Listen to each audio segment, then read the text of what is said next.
வணக்கம். இந்தியாவினுடைய தலைநகரம் டெல்லியில் நடைபெற்ற தேர்தலில் பாஜக படுதோல்வியை சந்தித்திருக்கிறது.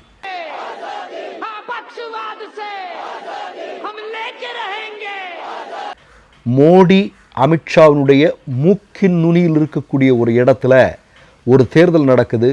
அந்த தேர்தலில் எல்லா இடங்களிலும் பாஜக படுதோல்வியை சந்திக்கிறது என்றால் இந்தியா ஒரு மிகப்பெரிய அரசியல் மாற்றத்தை எதிர்நோக்க காத்து கொண்டிருக்கிறது என்பதுதான் உண்மை. ஏன்னா டெல்லியில் நடக்கக்கூடிய இந்த தேர்தல் முடிவுகள் நிச்சயமாக பீகாரையும் பாதிக்கும் என்பதில் யாருக்கும் எந்த விதமான சந்தேகமும் வேண்டாம். இந்தியாவினுடைய புகழ்பெற்ற பல்கலைக்கழகங்களில் முதன்மையானது அப்படின்னு நீங்கள் சொன்னீங்க அப்படின்னா JNU, ஜவஹர்லால் நேரு யூனிவர்சிட்டி, ஜவஹர்லால் நேரு பல்கலைக்கழகம் டெல்லியில் இருக்குது. இங்கு நடைபெற்ற தேர்தலில் தான் பாஜக படுதோல்வியை சந்தித்திருக்கிறது. பாஜகவினுடைய மாணவர் அமைப்பு என்று சொல்லக்கூடிய அகில பாரதிய வித்யார்த்தி பரிஷத் என்று சொல்லக்கூடிய அமைப்பு 4 இடங்களிலும் படுதோல்வி, அதாவது 4 பொறுப்புகளிலும் படுதோல்வியை சந்தித்திருக்கிறார்கள். இதில் நீங்கள் முக்கியமாக பார்க்க வேண்டியது, இங்கே EVM மிஷின் இல்லை, விவிபேட் இல்லை, இங்கே இந்தியாவுடைய தலைமை தேர்தல் பொறுப்பாளராக இருக்கக்கூடிய ஞானேஷ்குமார் கிடையாது, மோடி கிடையாது, அமித்ஷா கிடையாது. இவங்கெல்லாம் வெளியே நின்று தான் பார்க்க முடியும். உள்ள மிக அழகாக தேர்தல் நடந்திருக்கிறது. வாக்குச்சீட்டுகளுடைய அடிப்படையில் தேர்தல் நடந்திருக்கிறது. 2 நாட்கள் வாக்குகள் எண்ணப்பட்டிருக்கின்றன. 2 நாட்கள் வாக்குகள் எண்ணப்பட்ட நிலையில் முடிவுகள் அகில பாரதிய வித்யார்த்தி பரிஷத் என்று சொல்லக்கூடிய பாஜகவினுடைய RSSனுடைய இளைஞர் அமைப்பு எந்த காலத்திலும் இல்லாத அளவிற்கான படுதோல்வியை சந்தித்திருக்கிறது. நீங்கள் பார்த்தீங்கன்னா இங்கே ஏறத்தாழ 9043 மாணவர்களுக்கு வாக்களிப்பதற்கான உரிமை இருக்கிறது. ஏறத்தாழ 67% வாக்குகள் பதிவாகி இருக்கிறது. இதில் நீங்கள் பார்த்தீங்கன்னா இடதுசாரி மாணவர் அமைப்புகள் SFI, AASF, AASA, அது மாதிரி DSF, இவங்க 3 பேரும் சேர்ந்து நிற்கிறாங்க. அகில பாரதிய வித்யார்த்தி பரிஷத் தனியாக இருக்கிறது. காங்கிரஸினுடைய மாணவர் இயக்கம் அவர்கள் அதாவது NSUI என்று சொல்லக்கூடிய மாணவர் அமைப்பும் தனியாக நிற்குது. இப்போ தேர்தல் நடக்குது. 67% வாக்குகள் பதிவாகிறது, எண்ணப்படுகிறது. எண்ணப்பட்டதனுடைய முடிவில் மீண்டும் JNU என்று சொல்லக்கூடியது இடதுசாரிகளுடைய கோட்டைதான். அதை மோடியோ அமித்ஷாவோ RSSஓ நினைத்தால் எதுவும் செய்ய முடியாது என்பதை மீண்டும் ஒரு முறை நிரூபித்திருக்கிறது. நீங்கள் வாக்குகள் பார்த்தீங்கன்னா அதிர்ச்சி ஆயிருங்க. வாங்கி இருக்கக்கூடிய வாக்குகள் எல்லாம் நீங்கள் பார்த்தீங்கன்னா அதிர்ச்சி ஆயிடுவாங்க. அதாவது மாணவர் பேரவையினுடைய தலைவர் பொறுப்பிற்கு அதிதி மிஸ்ரா என்று சொல்லக்கூடிய SFI, student federation of India என்று சொல்லக்கூடிய அமைப்பை சார்ந்தவர் வெற்றி பெற்றிருக்கிறார். அவர் ஏறத்தாழ 1500க்கும் அதிகமான, நீங்கள் பாருங்கள், 9000 வாக்குகள், அதில் 67% தான் பதிவாகிருக்கு. இதில் இவர் தலைவர் பொறுப்பில் வெற்றி பெற்றிருக்கிறார். வெற்றி பெற்றவர் அகில பாரதிய வித்யார்த்தி பரிஷத் அமைப்பை விட 1500 வாக்குகள் வித்தியாசத்தில் வெற்றி பெற்றிருக்கிறார்.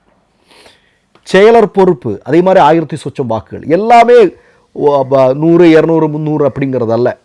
ஏறத்தாழ டெபாசிட் இழக்கக்கூடிய அளவிற்கு அகில பாரதிய வித்யார்த்தி பரிஷத் என்று சொல்லக்கூடிய RSSனுடைய மாணவர் அமைப்பு படுதோல்வி அடைந்திருக்கிறது என்பதுதான் உண்மை. கூடுதலான ஒரு செய்தியை சொல்கிறேன்.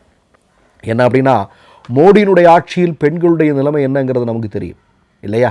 இன்றைக்கு இந்தியாவினுடைய பெண்களுடைய பாதுகாப்பு எவ்வளோ பெரிய சிக்கலுக்குரியதாக மாறி இருக்கிறது மோடி ஆட்சி பொறுப்பிற்கு வந்ததற்கு பிறகு என்று. ஆனால் JNU அதிலையும் ஒரு மிகப்பெரிய சாதனை நிகழ்த்தி இருக்கிறது. என்ன அப்படின்னா, வெற்றி பெற்றவர்களில் 4 மிக முக்கியமான பொறுப்புகளில் 3 பேர் பெண்கள்.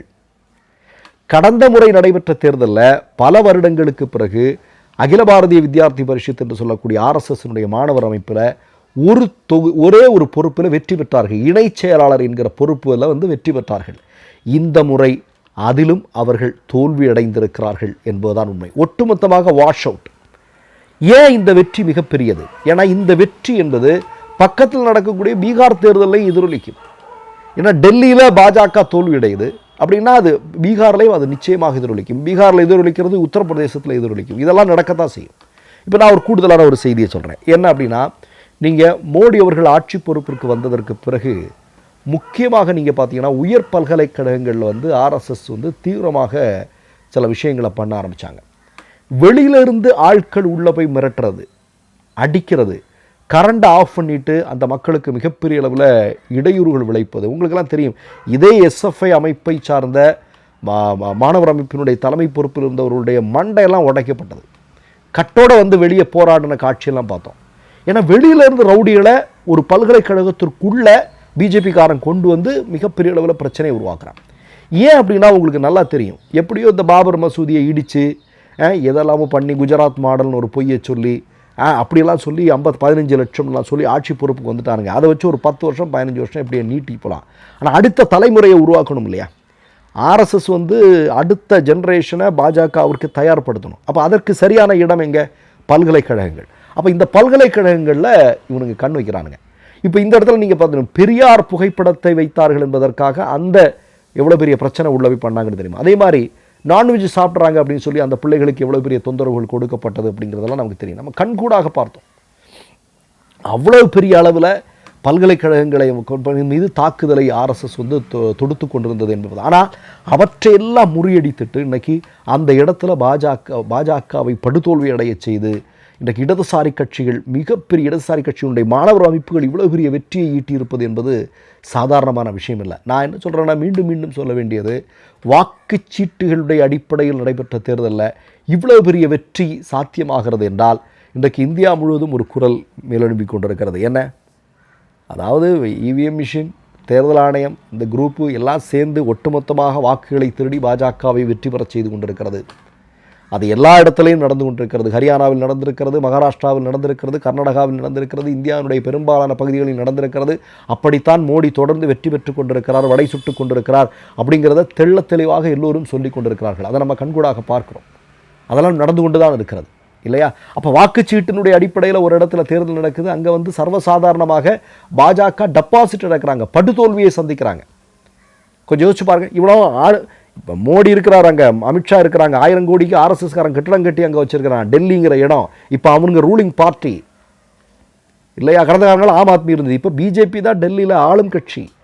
இவ்வளவு அதிகாரத்தையும் சர்வசாதாரணமாக உடைத்து அந்த கோட்டைகளெல்லாம் நொறுக்கி இவர்கள் வெற்றி பெற்றிருக்கிறார்கள் என்றால் உண்மையிலேயே தேர்தல் நடக்கும் பட்சத்தில் பாஜக டெபாசிட் வாங்காது அப்படிங்கிறத இந்த பல்கலைக்கழக தேர்தல் மீண்டும் நிரூபித்திருக்கிறது அப்படிங்கிறதான் உண்மை. ஏன்னா இதை நம்ம பேசி ஆகணும். இப்போ இன்னைக்கு காலையில் கூட நான் ஒரு பதிவு ஒன்று பார்த்தேன். யமுனா ராஜேந்திரன் அப்படின்னு ஒரு மிக முக்கியமான எழுத்தாளர்கள், நீங்கள்லாம் கேள்விப்பட்டிருப்பீங்க. அவர் தன்னுடைய சமூக வலைத்தள பக்கத்தில் எழுதுகிறார். என்ன எழுதுகிறார் அப்படின்னா, இவ்வளவு பெரிய அளவில் ஒரு ஒரு ஒரு சுப்ரீம் கோர்ட் ஜட்ஜு சொல்கிறார். என்ன சொல்கிறாருன்னா, மோடியினுடைய வழக்குகள், மோடி ஆட்சியாளர்களுடைய வழக்குகளை நான் எடுத்து விசாரிக்கிறத விரும்பலை அவங்க அப்படின்னு அவர் பகிரங்கமாக ஒரு குற்றச்சாட்டை முன்வைக்கிறார். வாக்குகள் திருடு நடக்கிறது அப்படிங்கிற ராகுல் காந்தி எல்லா ஆதாரங்களுடையும் முன்வைக்கிறார். ஆனாலும் ஏன் இங்கே இருக்கக்கூடிய கட்சிகள் மக்கள் திரளை உருவாக்க முடியவில்லை? ஏன் மக்களை திரட்டி ஒரு போராட்டம் நடத்த முடியலை? ஏன் அதற்கு தயங்கி கொண்டிருக்கிறார்கள் அப்படிங்கிற ஒரு மிக முக்கியமான கேள்வியை அவர் முன்வைக்கிறார். ஏன்னா ஜனநாயகத்தினுடைய எல்லா விழுமியங்களையும் இவர்கள் படுகொலை செய்து எல்லாத்தையும் ஒட்டுமொத்தமாக காலி பண்ணிட்டாங்க. இவ்வளவு காலி பண்ணதற்கு பிறகும் மக்கள் திரளை உருவாக்கி இவர்களுக்கு எதிரான போராட்டத்தை ஏன் இங்கே இருக்கக்கூடிய எதிர்க்கட்சிகள் இன்னமும் செய்யலை அப்படிங்கிற கேள்வியை அவர் முன்வைத்து கொண்டே இருக்கிறார். ஆனால் நிச்சயமாக அது நடக்கும். ஜனநாயக ரீதியான மக்கள் திரள் போராட்டங்கள், மாணவர்களுடைய போராட்டங்கள், இந்த தலைமுறையை சார்ந்த மக்களுடைய போராட்டங்கள் நிச்சயமாக மோடியினுடைய தேர்தல் ஆணையத்தினுடைய இந்த வாக்கு திருட்டுக்கு எதிராக கண்டிப்பாக அது நடக்கும். வீதியெங்கும் மக்கள் நிரம்புவார்கள். இவர்கள் உண்மையை ஒப்புக்கொண்டு பதவியை ராஜினாமா செய்வார்கள். மீண்டும் தேர்தல் வரும், ஜனநாயகம் காப்பாற்றப்படும். அதில் எந்த விதமான சந்தேகமும் இல்லை. அது நடக்கத்தான் போகுது. இன்றைக்கி பிரசாந்த் பூஷன் சொல்கிற மாதிரி நிச்சயமாக தேர்தல் ஆணையத்தின் தலைமை பொறுப்பில் இருக்கிறவர்கள் தண்டிக்கப்படுவார்கள். ஏன்னா இவர்களுடைய தலைமையில் நடக்கக்கூடிய தேர்தல்களில் எல்லாமே மிகப்பெரிய அளவிலான ஒரு வாக்கு திருட்டுங்கிறது அம்பலமாகி கொண்டே இருக்கிறது. இவர்கள் நிச்சயமாக சிறைக்கு செல்வார்கள் என்பதை அவரும் உறுதிபட சொல்லியிருக்கிறார். அப்போ டெல்லியில் நடந்திருக்கக்கூடிய, டெல்லி என்று சொல்லக்கூடிய ஒரு பல்கலைக்கழகம், ஜவஹர்லால் நேரு அவர்களுடைய பெயரில் இருக்கக்கூடிய பல்கலைக்கழகம், சோஷலிசத்தை தூக்கி பிடிக்கக்கூடிய ஒரு பல்கலைக்கழகத்தில் அகில பாரதிய வித்யார்த்தி பரிஷத் என்று சொல்லக்கூடிய அமைப்பு குப்புற கவிழ்ந்திருக்கிறது, உடைத்து நொறுக்கப்பட்டிருக்கிறது என்றால் மக்கள் நினைத்தால் இங்கு எதுவுமே சாத்தியம் என்பதை மீண்டும் ஒரு முறை இந்த வெற்றி இந்திய மக்களுக்கு சொல்லிக் கொண்டிருக்கிறது. மற்றொரு நிகழ்வில் சந்திப்போம். நன்றி, வணக்கம். 3 யூடியூப் சேனல்கள் வியாபாரத்திற்கு இருக்கிறது. தேவைப்படுபவர்கள் இந்த எண்ணுக்கு தொடர்பு கொள்ளுங்கள். மை நேம் இஸ் ரெட் சேனலை சப்ஸ்கிரைப் பண்ணிக்கோங்க. அதுக்கப்புறமா பக்கத்தில் இருக்கிற ஜாயின் பட்டனை கிளிக் பண்ணீங்கன்னா ஒரு நியூ பேஜ் ஒன்று ஓப்பன் ஆகும். அதுலயும் ஜாயின் பட்டனே கிளிக் பண்ணிக்கோங்க. அதுல பாத்தீங்கன்னா credit R debit card options இருக்கு.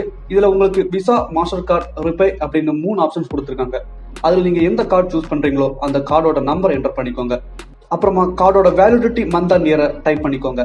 அடுத்தபடியா உங்க கார்டோட பின்னால சிவிசி கோடுன்னு சொல்லிட்டு 3 நம்பர்ஸ் கொடுத்திருப்பாங்க.